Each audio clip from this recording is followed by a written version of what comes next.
Bonjour à tous et bienvenue pour une nouvelle vidéo. Aujourd'hui, nous allons aborder 10 précieux conseils issus du livre Père riche, Père pauvre de Robert Kiyosaki, célèbre entrepreneur américain spécialisé dans le développement personnel qui s'est inspiré de sa propre expérience pour prodiguer ses conseils. Plus qu'une œuvre littéraire, une philosophie de vie que je te recommande. Néanmoins, si tu manques de temps pour la lire, cette vidéo t'informe dans ta démarche pour devenir libre et riche.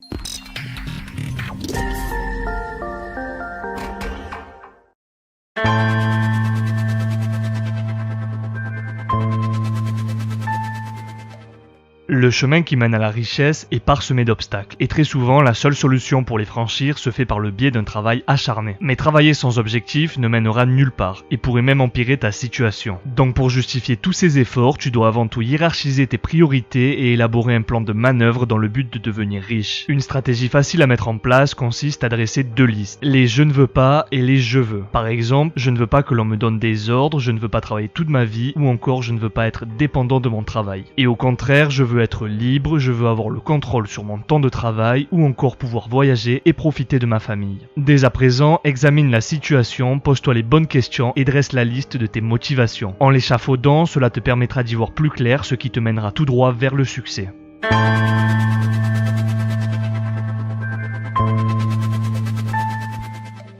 Une chose est sûre, si tu as pour objectif de devenir libre financièrement, tu devras maintenir le cap et résister aux tentations inutiles. Si tu ne gardes pas le contrôle sur tes dépenses, tu ne deviendras jamais riche, tu dois donc être autodiscipliné et te payer en priorité en réservant au moins 10% de tes revenus à l'épargne. D'après le cadran du cash flow, le relevé de compte d'une personne qui se paie en priorité se représente ainsi. Les revenus lui rapportent de l'argent grâce auquel elle peut payer des frais et se payer à elle-même afin d'augmenter ses actifs. Ces mêmes actifs lui permettent d'augmenter ses revenus et ainsi de suite. En fin de compte, la personne qui se paie en priorité cherche à agrandir sa colonne d'actifs qui génère plus de revenus et conduit à la liberté financière. En revanche, la personne qui n'épargne pas au moins 10% de ses revenus et vit au jour le jour peut se retrouver avec un relevé de compte similaire à celui-ci. L'argent rentre mais ressort aussi vite dans la colonne des frais. La seule source de revenus dont cet individu dispose provient de son travail puisqu'il n'a aucun actif pouvant lui générer une trésorerie. Au final, la seule solution dont il dispose pour gagner plus d'argent est soit en obtenant une augmentation salariale, ce qui est assez peu probable, soit faire des heures supplémentaires. Donc souviens-toi que lorsque tu économises au moins ces 10% chaque mois pour te payer en priorité, tu te rapproches en réalité de ta future liberté financière puisque tu deviens de moins en moins dépendant de ton travail et de plus en plus libre et riche.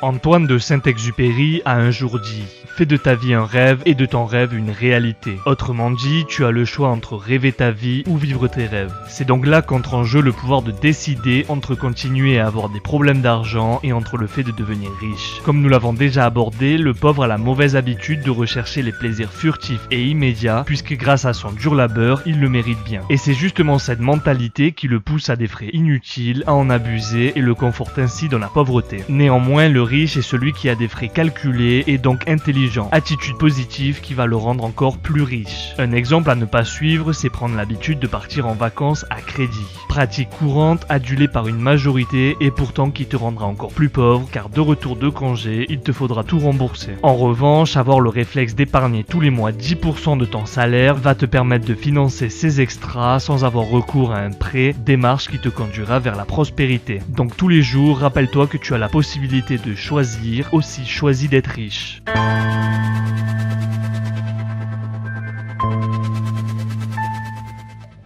Voici un exemple parlant. Imaginons que tu veuilles acheter une voiture. Pose-toi la question sur ce que ferait une personne avec une bonne éducation financière. Tout naturellement, la voiture prend place dans la colonne des passifs puisque la personne n'en tire aucun bénéfice économique. En revanche, les frais qui en découlent seront couverts grâce aux rentes que rapporte par exemple la location d'un appartement dont cette personne possède. Comparons la même situation avec une personne sans intelligence financière. Comme tu peux le voir, le véhicule prend également place dans la colonne des passifs pour les mêmes raisons. En revanche, pour financer cet achat, l'individu fait un emprunt à la banque, ce qui contribue à grossir sa colonne des passifs, puisqu'il a désormais non seulement le crédit à rembourser, mais aussi les frais générés par la voiture. Le problème est que la seule façon de faire face à ces frais repose sur l'unique ressource liée au salaire. Du coup, en cas d'imprévu, comme par exemple l'achat d'électroménager tombé en panne au mauvais moment, ou tout simplement l'envie d'acheter le téléphone dernier cri, acheteur compulsif ou pas, il va sans cesse s'endetter, car pour assouvir ses besoins, il va avoir recours recours au crédit à la consommation qui sont si alléchants et qui vont lui offrir la possibilité de tout posséder et tout de suite. Engrenage dévastateur qui au final va l'emprisonner dans l'enfer des dettes, des découvertes et agios bancaires, situation qui va vite devenir insupportable et va bouleverser jusqu'à son équilibre émotionnel, mental et familial. En fait, il est pris au piège de la rat race, étant donné que pour rembourser tous ses achats, il devra continuer à travailler durement.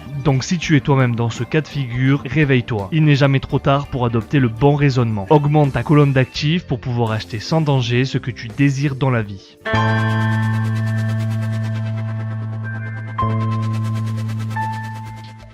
Le blé, céréale de vie, composant central de l'alimentation humaine, consommée depuis la plus haute antiquité et qui en argot signifie argent. Tout comme le boulanger qui suit une recette pour faire son pain, aliment de base de notre civilisation occidentale, et bien l'investisseur pour faire de l'argent a lui aussi besoin de suivre une recette. La formule basique pour faire du blé est relativement simple. Étudie, travaille, économise et recommence. Cependant, si tu considères cette formule comme étant obsolète et qu'il te faut mieux travailler plus pour gagner plus, ou pire pour pouvoir maintenir les mêmes revenus, alors il est peut-être temps de trouver d'autres manières de gagner de l'argent. Pour reprendre l'exemple du boulanger, s'il constate qu'il a du mal à vendre son pain, il aura la capacité de diversifier ses produits en les rendant plus moelleux, plus grands, plus fins ou encore complets, mais en tout cas il changera la recette, la formule. Eh bien tu dois faire exactement comme lui. Focalise-toi sur une formule. Tu aimes la bourse, alors apprends le plus possible afin d'y gagner un salaire jusqu'à la maîtriser complètement. Apprends de nouveaux procédés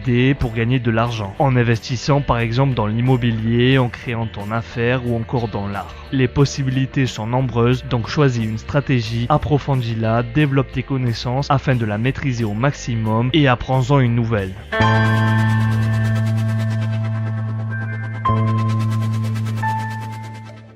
À l'arrivée des premiers colons en Amérique, ces derniers furent déconcertés par une pratique culturelle que certains Amérindiens avaient adoptée. À titre d'exemple, lorsqu'un colon avait froid, un Amérindien lui tendait une couverture. Tenant pour acquis que la dite couverture lui avait été offerte, le colon était souvent offensé quand l'Amérindien venait la lui reprendre. Les Amérindiens se mettaient aussi en colère quand ils se rendaient compte que les colons ne voulaient pas leur rendre les objets prêtés. C'est de là que l'expression « donner à l'Indien » tire son origine. Dans le monde des finances, donner à l'Indien signifie tout simplement le temps que l'on va mettre pour récupérer l'investissement que l'on a fait. C'est très facile en appliquant une formule mathématique basique, le ROI, Return of Investment ou retour sur investissement. Il suffit de soustraire les revenus générés par l'investissement réalisé, le tout divisé par cet investissement et enfin multiplier le résultat par 100. Je m'explique. Imaginons que l'on vend une maison au prix de 200 000 € alors qu'elle nous a coûté 160 000 €. Donc en appliquant la formule, à ces 200 000 €, il suffit de soustraire les 160 000 €, le tout divisé par 160 000, ce qui donne 0,25 que l'on multiplie à son tour par 100, ce qui donne un bénéfice de 25%. Le ROI est donc de 25%. Autrement dit, chaque fois que tu as investi 1 €, tu en as reçu 25 en retour. Donc lorsque tu effectues un investissement, il est fortement recommandé de faire ce calcul afin de ne choisir que le ROI le plus élevé possible et donc obtenir la meilleure rentabilité. Le ROI, c'est l'indicateur roi.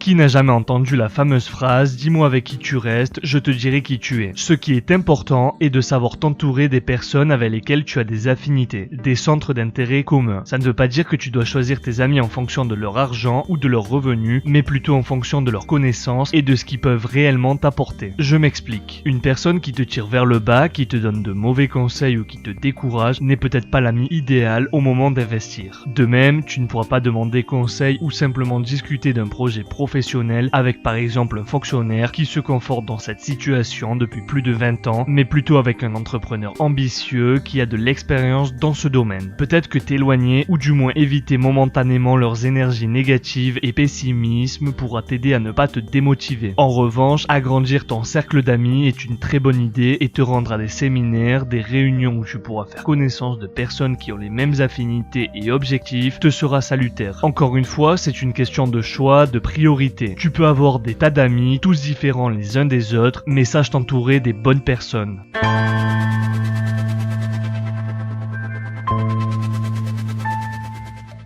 On a tous eu, enfant ou adolescent, une idole. Rappelle-toi quand tu étais jeune. Je suis sûr que tu admirais Arnold Schwarzenegger, Cristiano Ronaldo, Michael Jordan ou encore Superman. Tu avais des posters, tu n'avais qu'une envie, c'était de les voir jouer, de voir leurs films et ensuite de les imiter. Et bien maintenant, en étant adulte, tu peux avoir de nouveaux modèles comme Mark Zuckerberg, Warren Buffett, Jeff Bezos ou encore la famille Rothschild. Ce sont tous des modèles de réussite. C'est d'ailleurs très important que tu aies des personnes qui t'inspirent, qui te permettent de voir que le succès existe et de te dire que si eux ont réussi, toi aussi tu en es capable. Donc continue à avoir une source d'inspiration afin d'atteindre la liberté financière.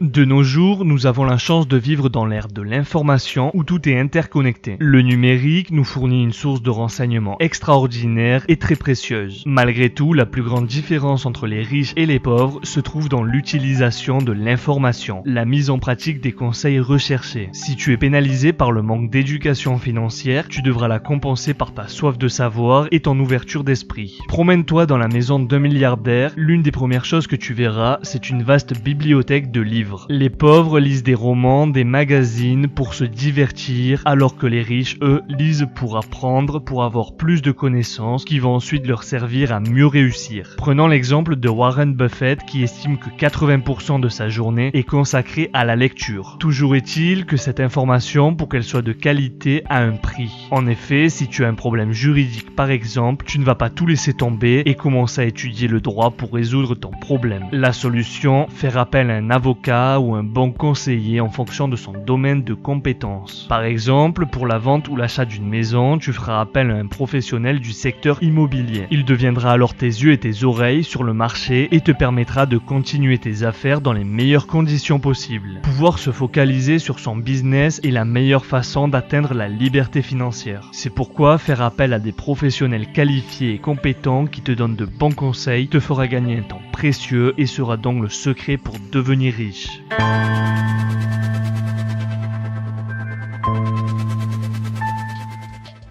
Ce dernier conseil pourrait se résumer au travers de cette histoire. Un enfant assis dans une petite cabane, accablé par le froid hivernal, tenait dans ses bras du petit bois à utiliser pour se réchauffer. En colère, il cria frigorifié à la cheminée. « Lorsque tu me réchaufferas, je te donnerai du bois. » En fait, qu'il s'agisse d'argent, d'amour ou encore de joie, ce que tu dois savoir, c'est qu'il te faudra d'abord donner avant d'espérer recevoir. En effet, si tu donnes ce que tu désires, il te sera alors rendu en abondance. Cela peut te paraître ridicule, mais il existe en réalité une force surnaturelle dans ce monde qui possède une intelligence bien plus développée que la nôtre. Appelle-la Dieu, karma ou comme tu veux, mais posséder cet esprit de bonté te permettra d'atteindre la liberté financière bien plus rapidement et de manière plus sereine. D'ailleurs, tu peux toi aussi faire une bonne action en partageant cette vidéo avec ton entourage. Cela ne te prendra que 30 secondes et tes bénéfices seront multipliés par 10. En agissant ainsi, tu m'encourages dans mon souhait de t'aider et toi tu continues d'apprendre et de te rapprocher de ta liberté financière et ainsi devenir libre et riche. Donc n'oublie surtout pas, qui veut recevoir doit savoir donner. Et maintenant c'est ton tour. Dis-moi dans les commentaires lequel de ces 10 points tu as préféré, si tu souhaites en débattre ou avoir d'autres explications ou tout simplement me donner ton point de vue, n'hésite pas à m'en faire part car je lis tous les commentaires et je me ferai un plaisir d'y répondre. Je te rappelle que sur le site internet libreetriche.com, tu disposes d'informations complémentaires ainsi qu'une section inédite qui résume les livres les plus importants afin que tu puisses gagner un temps précieux dans ta quête à la liberté financière. J'espère que cette vidéo t'a plu, merci de l'avoir regardée. N'oublie pas de t'abonner à la chaîne, d'activer la cloche et de donner un j'aime. Tu peux aussi me suivre sur Facebook et Instagram pour continuer à avoir plus de renseignements et de motivation. Et rappelle-toi que la différence entre ce que tu es et ce que tu veux être réside dans ce que tu fais. Deviens libre et riche.